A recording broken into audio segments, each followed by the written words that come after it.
ഒരു പതിറ്റാണ്ടിനിപ്പുറം വീണ്ടും ഒരു ICC ട്രോഫി ലക്ഷ്യം വെച്ച് ടീം ഇന്ത്യ ഇന്ന് T20 ലോകകപ്പിന്റെ ഫൈനലിൽ ഇറങ്ങുകയാണ്. ഇന്ന് നടക്കുന്ന ആവേശ പോരാട്ടത്തിൽ ദക്ഷിണാഫ്രിക്കയാണ് ടീം ഇന്ത്യയുടെ എതിരാളികൾ. ഇന്ത്യൻ സമയം രാത്രി 8 മണിക്ക് ബർബഡോസിൽ വെച്ചാണ് മത്സരം നടക്കുക. മഹേന്ദ്ര സിംഗ് ധോണിയുടെ കീഴിൽ 2013 ടീം ഇന്ത്യ ചാമ്പ്യൻസ് ട്രോഫി സ്വന്തമാക്കിയതിനു ശേഷം ഒരു ICC കിരീടം പോലും ടീം ഇന്ത്യക്ക് നേടാൻ കഴിഞ്ഞിട്ടില്ല. ധോണിക്ക് ശേഷം കോഹ്ലിയുടെയും രോഹിത് ശർമ്മയുടെയും കീഴിലാണ് ടീം ഇന്ത്യ ICC ഫൈനലുകളിൽ വന്നിരുന്നത്. T20 ലോകകപ്പ്, champions trophy, world test championship, world cup എന്നീ ഫൈനൽ ഫോർമാറ്റുകളിലെല്ലാം ടീം ഇന്ത്യ തോറ്റു പുറത്തായത് ഇന്ത്യൻ ആരാധകർക്ക് നൽകിയിട്ടുള്ള വിഷമം ചെറുതായിരുന്നില്ല.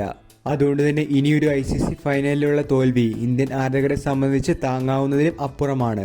കൺസിസ്റ്റന്റായി കളിക്കുന്ന ടീം ഇന്ത്യയെ സംബന്ധിച്ച് അവസാനം കിരീട നേട്ടത്തിലാണ് പിഴയ്ക്കാറുള്ളത്. കഴിഞ്ഞ വർഷം ഏകദിന ലോകകപ്പിൽ ഒരു മത്സരത്തിൽ പോലും തോൽവിയേറ്റു വാങ്ങാതെ വമ്പൻ വിജയങ്ങളോടുകൂടി ഫൈനലിലെത്തിയ ടീം ഇന്ത്യക്ക് ഓസ്ട്രേലിയയോട് പരാജയമാണ് നേരിടേണ്ടതായി വന്നത്. സമാന സാഹചര്യത്തിൽ ഗ്രൂപ്പ് ഘട്ടങ്ങളിലും നോക്കൌട്ടിലും മികച്ച പ്രകടനത്തോടു കൂടിയെത്തി ഫൈനലിൽ തോറ്റുപോകുന്ന ടീം ഇന്ത്യ ഒരു പതിവ് കാഴ്ചയായി മാറിയിരുന്നു. കിരീട വരൾച്ചയ്ക്ക് അവസാനമിടാനായി രോഹിത് ശർമ്മയും കൂട്ടരും ഇന്നിറങ്ങുമ്പോൾ ബർബഡോസിൽ തീപാറുന്ന പോരാട്ടം തന്നെ വൈകിട്ട് പ്രതീക്ഷിക്കാം. മറുഭാഗത്ത് ദക്ഷിണാഫ്രിക്കയും തങ്ങളുടെ ICC കിരീടത്തിനുള്ള നേട്ടത്തിനുള്ള തയ്യാറെടുപ്പിലാണ്. 1998 ചാമ്പ്യൻസ് ട്രോഫി സ്വന്തമാക്കിയതാണ് ദക്ഷിണാഫ്രിക്കയെ സംബന്ധിച്ച് കിരീട നേട്ടത്തിൽ ഉൾപ്പെട്ടിരിക്കുന്നത്. മികച്ച പ്രകടനങ്ങൾ ടൂർണമെന്റിൽ പുറത്തെടുത്താലും സെമിയിലോ ക്വാർട്ടറിലോ പോരാട്ടം അവസാനിപ്പിക്കേണ്ടി വന്നിരുന്ന ദക്ഷിണാഫ്രിക്കൻ ടീമിനെയാണ് നാം ഇതുവരെ കണ്ടിരുന്നത്.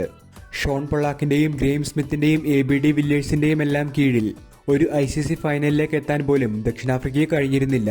അങ്ങനെ ഏഡൻ മാർക്രം എന്ന സ്ട്രാറ്റജിക് നായകന്റെ കീഴിൽ ഒരു ICC ഫൈനലിലേക്കാണ് ഇപ്പോൾ ദക്ഷിണാഫ്രിക്ക എത്തിയിരിക്കുന്നത്. ദക്ഷിണാഫ്രിക്കൻ ബാറ്റിംഗ് ഡിപ്പാർട്ട്മെന്റ് ഇതുവരെ ടൂർണമെന്റിൽ പരീക്ഷിക്കപ്പെട്ടിട്ടില്ല എങ്കിലും കഗിസോ റബാദയും ആൻഡ്രിസ് നോട്ടിയും ഉൾപ്പെടുന്ന ബോളിംഗ് നിര ഇതിനോടകം തന്നെ തങ്ങളുടെ കരുത്ത് കാട്ടിയിട്ടുണ്ട്. കേശവ് മഹാരാജും തബ്രീസ് ഷംസിയും ഉൾപ്പെടുന്ന സ്പിൻ ബോളിംഗ് ഡിപ്പാർട്ട്മെന്റും മികച്ച ഫോമിൽ തന്നെയാണ് പന്തെറിയുന്നത്. എന്നാൽ കണക്കിലും താരതമ്യത്തിലും ടീം ഇന്ത്യ തന്നെയാണ് ദക്ഷിണാഫ്രിക്കയെക്കാളും ഒരു പടി മുൻപിൽ. പ്രകടന മികവിന്റെ അടിസ്ഥാനത്തിലും ടീം ഇന്ത്യക്ക് തന്നെയാണ് മുൻതൂക്കം. എന്നിരുന്നാലും ടൂർണമെന്റിൽ അജേയരായി ഫൈനലിലെത്തിയ രണ്ട് ടീമുകൾ തമ്മിൽ ആവേശ പോരാട്ടത്തിനായി എത്തുമ്പോൾ കിരീടം സ്വന്തമാക്കി ഏത് ടീം എത്തും എന്നുള്ളത് കാത്തിരുന്ന് തന്നെ കാണേണ്ട കാഴ്ചയായി മാറും. ഇന്ത്യൻ സമയം രാത്രി 8 മണിക്ക് ആരംഭിക്കുന്ന മത്സരം സ്റ്റാർ സ്പോർട്സിലും ഹോട്ട്സ്റ്റാറിലുമാണ് തത്സമയമുള്ളത്.